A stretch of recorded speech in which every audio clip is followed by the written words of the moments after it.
सुबह से ना व्यापारी अपनी दुकान फैलाता है, सड़क के किनारे है, मैदान में दुकानें खुले मैदानों में लगती हैं। क्यों? जो एक दिन की बाजार होती, समझ रहे हो ना मेरी माँ? वो दुकान फैलाता है, यहाँ हल्दी, यहाँ नमक, यहाँ मिर्ची, यहाँ पूरी दुकान फैलाएगा। लेकिन जब शाम होगी ना तो वो अपनी सारी दुकान क्या करता है? बोलो, समेटता है। हाँ, आप लोगों ने भी अपनी दुकान फैला तो ली, यहां मन लगा लिया, यहां मन लगा लिया, इस पे मन लगा लिया, इसको दिल दे दिया, उसको दिल दे दिया, सबको बांट तो दिया, लेकिन आपने समेटा नहीं। इसलिए व्यापारी अपनी दुकान कब समेटता है? दिन में कि रात में? बोलो। हाँ, आपकी भी रात आने वाली है। दिन क्या है? लड़कपन सुबह है, दोपहर जवानी है, और बुढ़ापा आ गया ना, मतलब समझो शाम आ गई। और शाम के बाद क्या आएगी? क्या आएगी?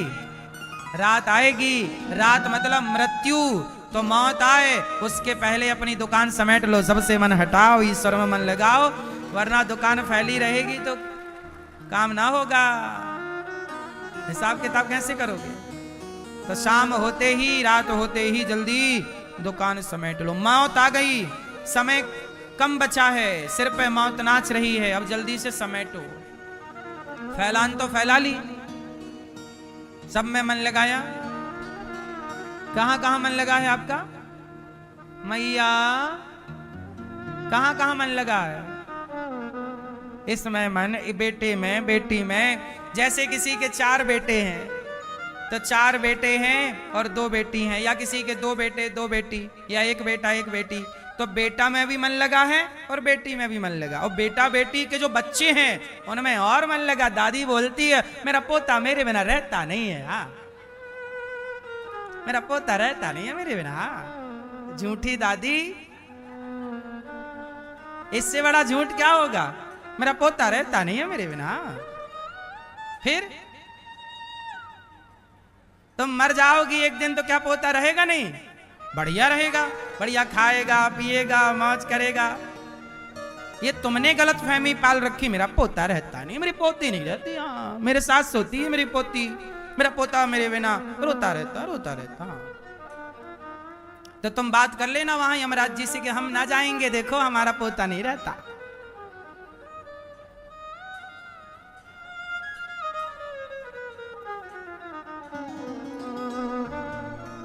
ये सब बंधन है, सब लोग रह लेते हैं सबके बिना। बोलो हाँ। कोई आपसे कहे कि हम तुम्हारे बिना नहीं रहेंगे, नहीं जी पाएंगे, ये झूठ है। क्यों? ये सच है। जब आपका ब्याह हुआ था तो आप लोगों ने भी अपने पति से, और आपके पति ने भी तो आपसे यही बोला था, तुम्हारे बिना कैसे रहेंगे अब। अब मर जाती है पत्नी तो दूसरी ले आता है। फिर ये सब झूठी बातें हैं कि हम तुम्हारे बिना कैसे रहेंगे। सबको रहना ही पड़ता है।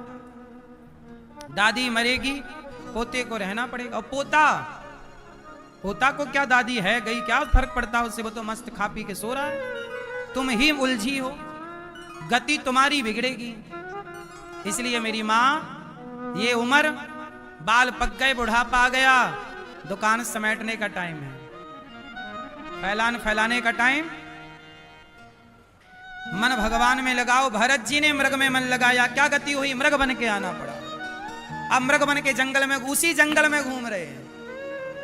वो जगह देख रहे हैं कि इस जगह में बैठ के हम तपस्या किया करते थे, हमने मृग में मन लगा लिया, लो हम भी मृग बन के आ गए। अंते यामति सागति। अब देखो,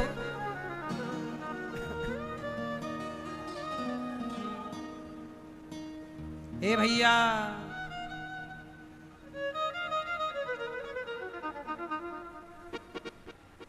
भरत जैसे ज्ञानी तीसरा जन्म लेते हैं। मृग का शरीर छोड़ा और तीसरा जन्म क्या लिया? फिर मनुष्य बने। और जब मनुष्य बने तो भरत जी ने अब किसी से कोई बात नहीं की, चुप रहे चुप रहे चुप रहे। नाम पड़ा जड़ भरत। क्या नाम पड़ा? जड़ भरत नाम पड़ा। मूर्खों की तरह व्यवहार करते रहे।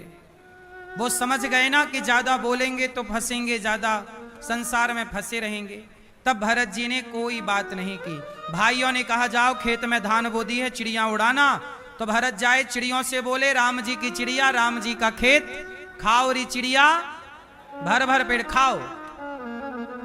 भरत जी को घर से निकाल दिया। जंगल में एक जंगल के राजा ने भरत जी को देवी के मंदिर में बलि चढ़ाने के लिए झुकाया।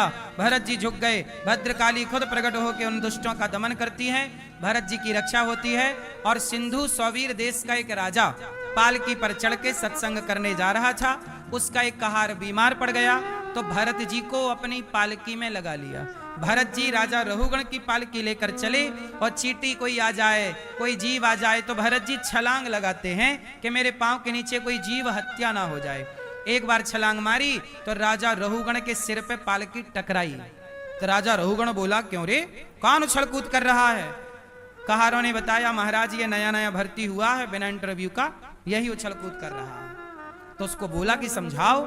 समझाया, भरत जी फिर भी ना माने। राजा बोला अब मैं तुझे मृत्यु दंड दूंगा। अब मैं यहां थोड़ा ज्ञान की, भरत जी ने जो ज्ञान रहुगण को दिया वो जरा सा मैं आपको प्रसंग सुना दूं और मैं आपसे कुछ सवाल पूछूंगा, फिर आपको उसका उत्तर मिलेगा जिससे आपका ज्ञान और बढ़ेगा। अब बहुत सा मैया भैया ए लाला, यहां तुम खड़े काहे हो जाते हो? बैठ जाओ मेरी माँ।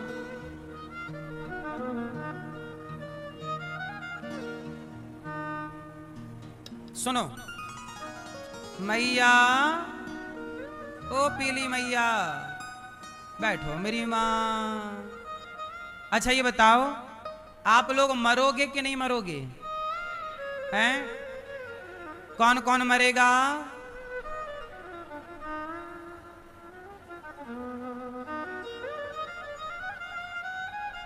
अच्छा हम आपको अमर बना दें तो? आप कहो तो आज हम आपको अमर कर दें, बना दें? किस किस को अमर होना है? चलो होना सबको है। मैया बोल नहीं पा रही है।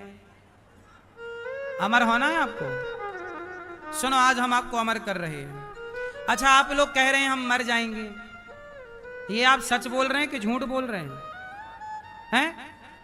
ये भी झूठ है। आप कह रहे हैं हम मर जाएंगे जबकि आप कभी मरते ही नहीं। मैया आप मरती हो? आपने कहा हम मर जाएंगे। कौन मरता है? कौन मरता है? आत्मा मरती है कि शरीर?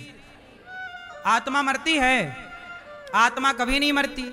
नैनम छिंदंती शस्त्राणी नैनम दहती पावकः। कहा आत्मा मरती है? वासांसी जीर्णानि यथा विहाय। पुराने वस्त्र त्याग कर नया वस्त्र धारण करती है।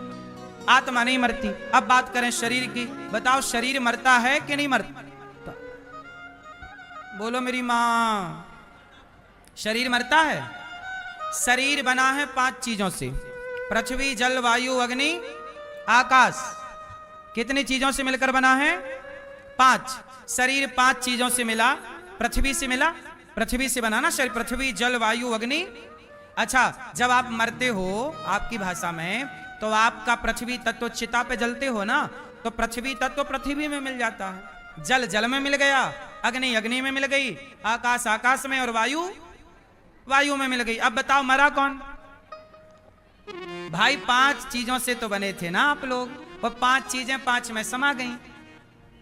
बोलो हाँ। घड़ा माटी से बना और टूटा तो माटी का घड़ा माटी में मिल गया। क्या उसे आप ये कह दोगे कि घड़ा मर गया? भाई माटी से बना था, माटी में 5 चीजों से शरीर बना था, 5 चीजों में मिल गया। अब मुझे आप लोग समझाओ कि मरा कौन? कौन मरा? ये भैया बताएंगे, मूंछों वाले भैया, बड़ी बड़ी मूंछों वाले भैया। हाँ बताओ, अरे कौन मरता है? कौन?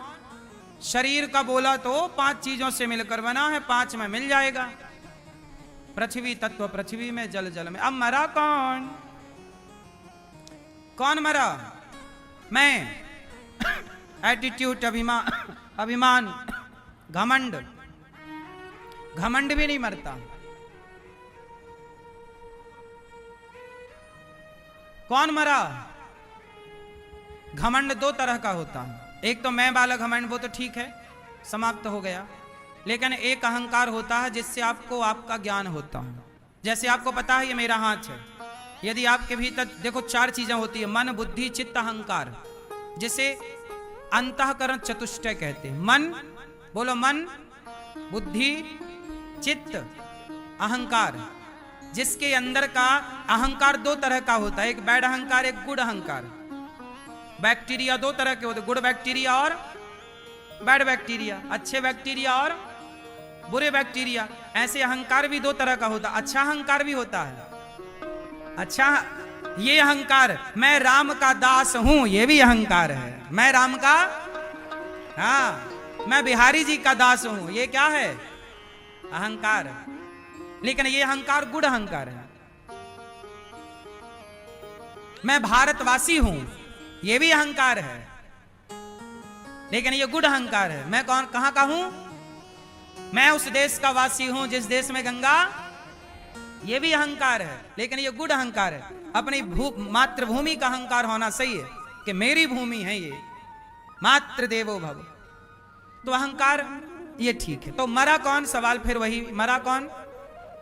कौन मरा बेटा? कौन मरता है? कोई नहीं मरता। आत्मा ईश्वर से आती है, ईश्वर का अंश है, ईश्वर में जाती है, ईश्वर में मिलती है। शरीर बना 5 चीजों से, 5 चीजें 5 में मिल गई। मरा कौन? सूक्ष्म शरीर जो है, वह सूक्ष्म शरीर मोक्ष पाता है, नरक पाता है, स्वर्ग पाता, वही भोगता रहता। अगले जन्म में सूक्ष्म शरीर दूसरा जगह प्रवेश कर जाएगा। मरा कौन? कोई नहीं मरता, कोई मरता ही नहीं। मैं मरूंगा क्या? आप मरेंगे क्या? कभी नहीं मरेंगे आप। यदि आप मर जाओगे तो फिर मोक्ष किसका होगा? जरा सोचो ना। यदि आप मर गए तो मुर्दे का मोक्ष होगा क्या? मोक्ष, मुझे आप लोग क्या चाहते हैं? भगवान मोक्ष दे दो, सदगति दे दो। भाई सदगति पाने के लिए भी तो जिंदा रहना पड़ेगा। मुर्दे की क्या सदगति होगी? बोलो हाँ कि ना। मोक्ष चाहते हो कि नहीं? बोलो हाँ। तो मोक्ष चाहते हो तो मुर्दा मोक्ष पाके क्या करेगा? वो तो मुर्दा हो गया। मोक्ष तो जीवित को मिलेगा ना। इसलिए मैं कौन हूं? आप कौन हैं? आप शरीर नहीं है, क्योंकि शरीर सबका यहीं जल जाना है। आप शरीर नहीं है, आत्मा ईश्वर का अंश है। आत्मा को सुख दुख नहीं होता। अच्छा ये बताओ, ये नरक कौन जाता है, स्वर्ग कौन जाता है? आप बताओ।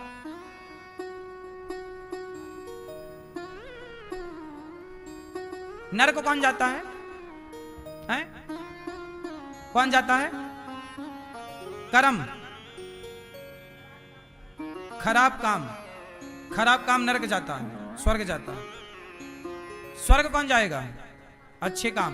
तो काम नरक जाएगा, स्वर्ग जाएगा। काम, काम कैसे जाएगा? तो काम करने वाला तो चिता में जल गया। वो जो चिता में जल रहा वही तो काम किया था। ये नरक कौन जाता है बताइए? आप बताओ, बगल वाले भैया। नरक कौन जाता नहीं पता? आप बताओ। मैया, पीछे वाले भैया बताएंगे, हमारे बड़ी बड़ी मूंछों वाले। कौन जाता है नरक? आपका पड़ोसी जाएगा? नहीं। सुनो, नरक कौन जाता है? शरीर यहीं जल गया, आत्मा ईश्वर में मिल गई, नरक कौन गया? सुनो, आपने कभी सपना देखा है? सपना, सपने में आप हरिद्वार गए, वृंदावन गए, अयोध्या जी गए, सपना गए, देखा ना? ये बताओ, आप एक शरीर से बिस्तर पर सोए होते हो और एक शरीर से सपना देख रहे होते हो। कितने शरीर हो गए आपके? एक शरीर वो जो बिस्तर पर सोया, और दूसरा शरीर वो जो वृंदावन में घूम रहा है सपने में। बोलो हाँ। तो सपना देखने वाला जो शरीर है, उस शरीर को कहते हैं सूक्ष्म शरीर। क्या बोलते हैं उसे? आपके पास शरीर है ना, एक ये वाला भी है बिस्तर पर सोने वाला, और एक सपना किसने देखा था? किसने? आपके सूक्ष्म शरीर ने। अच्छा, जब सपना आपने देखा था, उस समय आपकी आत्मा इस शरीर में थी कि सपने वाले शरीर में थी? आत्मा कहां थी? यदि आत्मा सपने वाले में चली जाती तो यह शरीर मर ना जाता? आपकी भाषा में मर जाता। इसका मतलब आत्मा यहीं रहती है। आत्मा इस शरीर को जब छोड़ती है तो उसी को आप लोग मानते हो मर गया। जबकि जो सपना वाला शरीर है, उस शरीर को आत्मा की जरूरत नहीं है। बोलो हाँ। स्वप्न को देखने वाला जो शरीर है, उसे आत्मा की जरूरत नहीं है। वो सेल्फ डिपेंड है, आत्मनिर्भर है।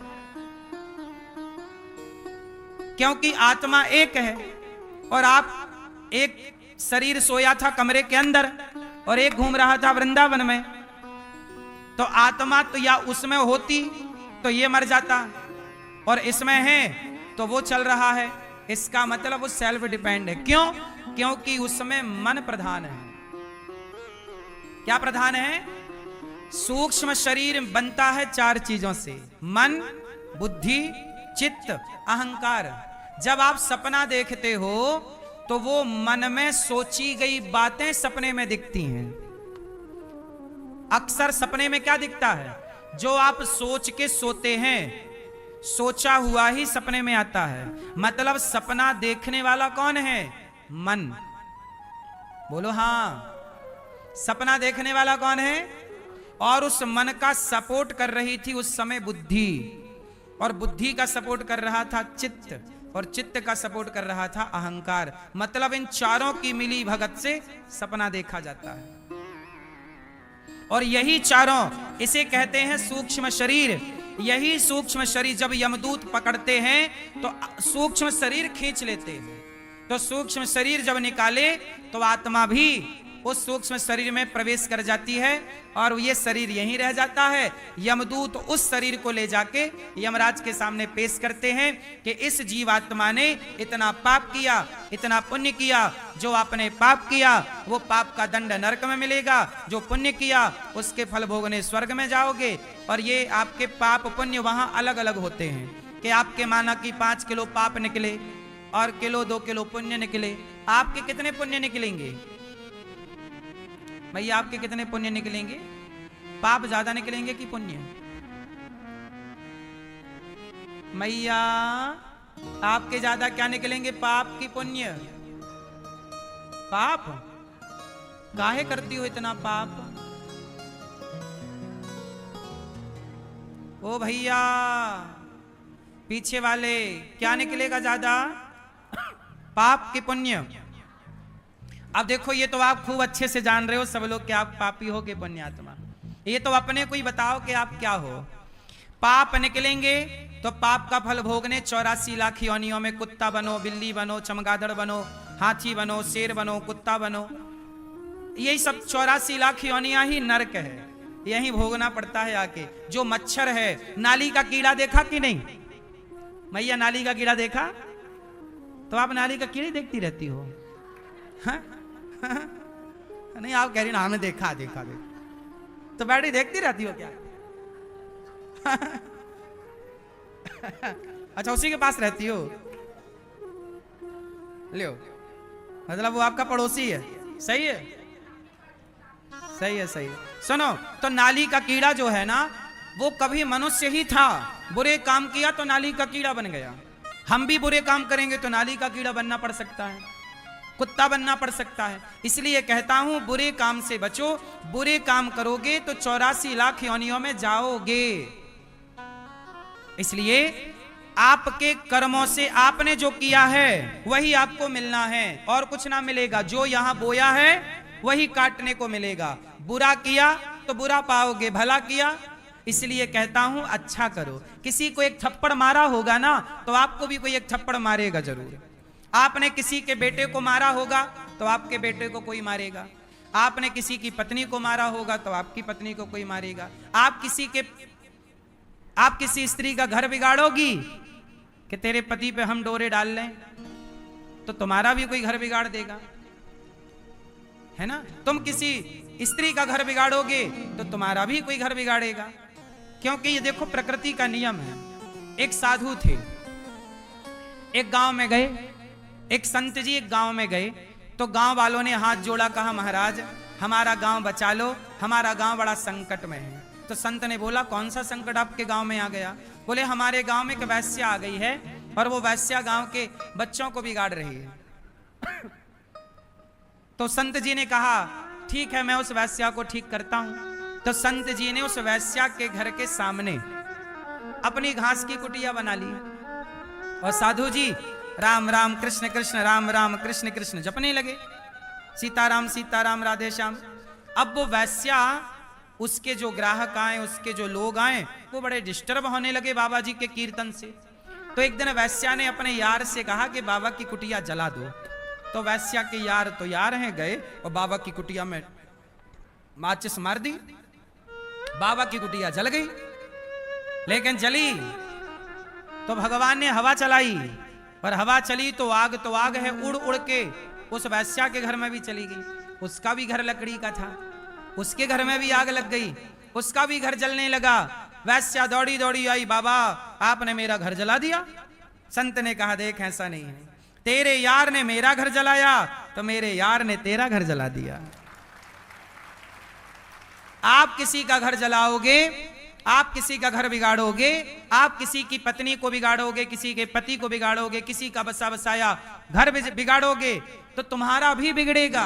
यदि आज तुम्हारा कुछ बिगड़ा है तो जरूर तुमने कभी किसी का बिगाड़ा होगा, ये उसी का फल है। इसलिए चुपचाप भोगो अपना फल और अब ना बिगाड़ो किसी का। यदि अब बिगाड़ोगे तो आगे का भी आपका सब बिगड़ जाएगा। जैसी करनी वैसी, पेड़ बोए बबूल का तो आम कहां से आए। व्यक्ति जो बोता है वो पाता है। बोलो हाँ। कौरवों ने पांडवों का बिगाड़ा, कौरवों ने पांडवों का बिगाड़ा। कौरवों ने पांडवों की संपत्ति हड़प ली, राज्य हड़प लिया, पत्नी हड़प ली, चलो हड़प लिया ना। अब देखो क्या होता है, तुमने पांडवों का बिगाड़ा तो कौरवों का भी सर्वनाश हुआ कि नहीं? बोलो हाँ। रावण ने राम का बिगाड़ा, राम की पत्नी चुरा ली तो रावण का भी सर्वनाश हुआ कि नहीं? तुम किसी का बिगाड़ो, बस बिगाड़ दिया ना, अब तैयार रहो, अब बारी तुम्हारी है। तुमने किसी के लिए गड्ढा खोद दिया है ना, चिंता ना करना, तुम्हारे लिए तैयार है। इसलिए कहता हूं 100 बार सोचिए किसी का बुरा करने से पहले। क्यों करना है बुरा, क्या मिलना है हमें? इसलिए मेरी मां, हम जो करते हैं हमारा सूक्ष्म शरीर यमराज ले जाते हैं, वही नरक स्वर्ग में जाके अपना उसी सूक्ष्म शरीर का उद्धार होता है, वही मोक्ष का अधिकारी।